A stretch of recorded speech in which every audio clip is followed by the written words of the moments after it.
நம்ம புளிச்சக்கீரை ஊறுகாய் எப்படி பண்ணுறோன்னு பார்க்கலாம். ஃபஸ்ட்டு கீரை எடுத்துகிட்டு நல்லா வாஷ் பண்ணிவிட்டு இந்த மாதிரி ஒரு துணி மேல் போட்டுட்டு ஈரம் இல்லாமல் நம்ம நல்லா காய வைக்கணும்.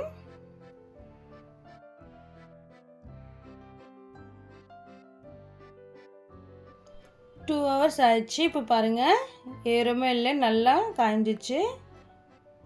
இப்போ அது எல்லாமே எடுத்துகிட்டு தண்ணி சூடு பண்ணிட்டு கொஞ்சமாக புளி எடுத்துகிட்டு அதில் சுடு தண்ணி போட்டுக்கணும்.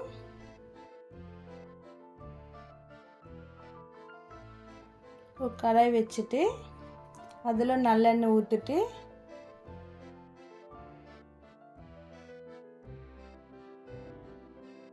ஒரு ஸ்பூன் வெந்தயம், ஒரு ஸ்பூன் கடுகு போட்டு லைட்டாக ஃப்ரை பண்ணணும்.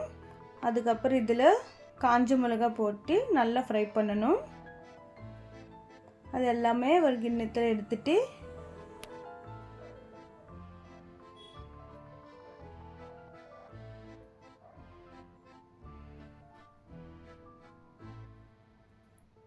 திரும்பி எண்ணெய் ஊற்றிட்டு இதில் இந்த புளிச்சக்கீரை எல்லாமே போட்டுட்டு ஃப்ரை பண்ணணும். நம்ம கொஞ்சம் கொஞ்சமாக எண்ணெய் தேவைப்பட்டால் சேர்த்துக்கணும். நல்லா குக் ஆனதுக்கப்புறம் தனியாக எடுத்து வச்சுக்கணும். நம்ம சுடு தண்ணியில் போட்டு வச்சுருக்கிற அந்த புளி எடுத்துகிட்டு நல்லா பிசைஞ்சு நம்ம குக் பண்ணணும். குக் ஆகிடுச்சு. அது கூட நம்ம இதில் சேர்த்துட்டு நல்லா ஆற வைக்கணும். இப்போ இது எல்லாமே மிக்சியில் சேர்த்துட்டு பூண்டு தோல் எடுத்துகிட்டு அதில் போட்டு உப்பு போட்டுட்டு மிக்சி பண்ணணும்.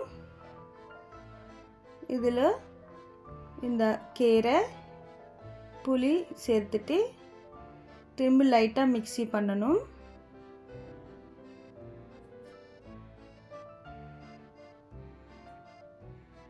இது எல்லாமே ஒரு கிண்ணத்தில் எடுத்து வைக்கணும்.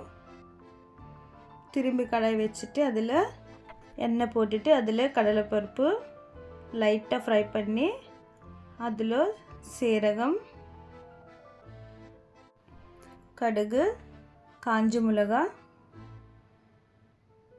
கருவேப்பிலை, பெருங்காயம் போட்டுட்டு நல்லா ஃப்ரை பண்ணணும்.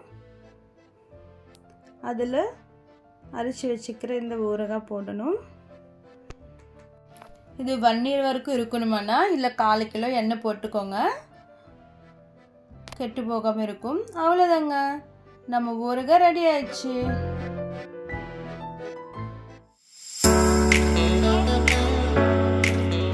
హాయ్, ఈరోజు మనం గోంగూర నిలవ పచ్చడి ఎలాగో చూద్దాం.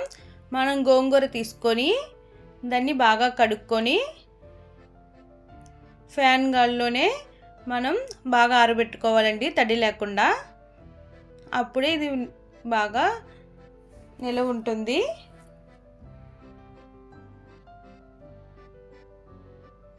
చూడండి, 2 గంటల తర్వాత బాగా ఆరిపోయింది.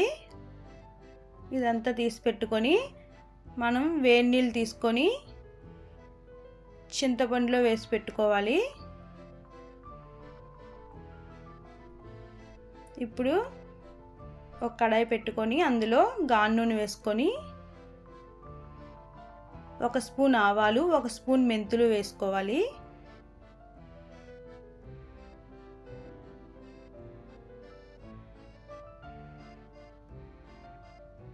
అది లైట్గా వేగిన తర్వాత అందులో ఎండుమిరపకాయలు వేసి బాగా వేపుకోవాలి. అవన్నీ వేగిన తర్వాత ఒక గిన్నెలో తీసి పెట్టుకోవాలి. మళ్ళీ కడాయి పెట్టుకొని అందులో నూనె వేసుకొని గోంగూర కొంచెం కొంచెం వేసుకొని వేపుకోవాలి. నూనె కూడా కొంచెం కొంచెంగా యాడ్ చేసుకోవాలి. మనం తడి లేకుండా చూసుకుంటే ఈ పచ్చడి ఎన్ని రోజులైనా నిల్వ ఉంటుందండి. బాగా ఇది వేపుకున్న తర్వాత పక్కన తీసి పెట్టుకొని తర్వాత చింతపండు పులుపు మనం తీసుకొని అది కూడా వడకట్టుకొని లైట్గా ఉడికించుకోవాలి. అది కూడా పక్కన పెట్టుకొని బాగా ఆరబెట్టుకోవాలి.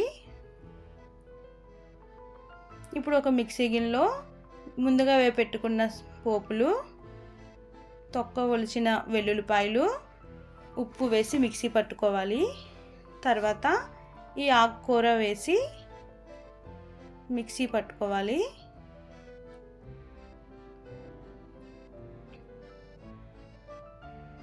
ఇదంతా మిక్సీ అయిపోయిన తర్వాత ఒక గిన్నెలోకి తీసుకోవాలండి.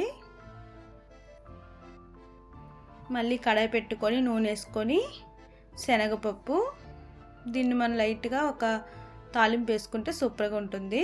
అందులో జీలకర్ర, ఆవాలు, ఎండుమిరపకాయలు,